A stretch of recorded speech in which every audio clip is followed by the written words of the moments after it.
In the quiet hum of the early morning, Alex was always awake. His world revolved around deadlines and data, a relentless pursuit that saw his office light as the last beacon in the neighborhood. He was perpetually on the verge of a breakthrough, or so he told himself. Almost there. Just a few more figures to crunch.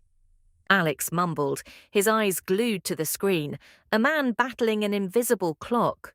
He believed that every extra hour was a rung on the ladder to success, a necessary sacrifice. Days turned into weeks, and moments that mattered often passed Alex by. Today was Liam's 7th birthday picnic, a promise made weeks ago, now hanging in the balance. He'll be here soon, sweetie. Just a little more traffic, maybe. Sarah said, trying to reassure Liam, though her voice carried a familiar strain. Her phone vibrated. Alex was calling, a distant voice on the line. I am so sorry, Sarah.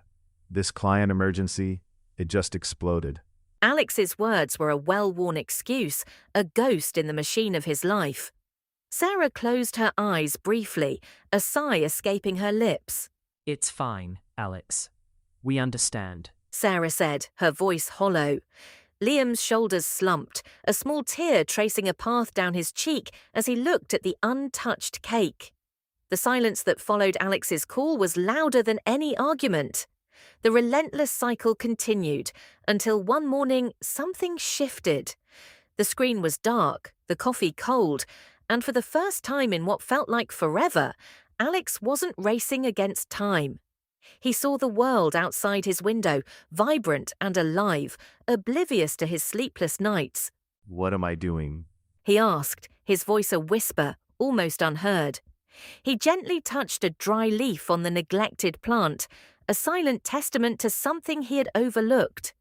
This wasn't a sudden change, not a grand epiphany, but a tiny crack in the dam, a question finally asked, the first fragile sprout of realization in a life consumed by the digital hum.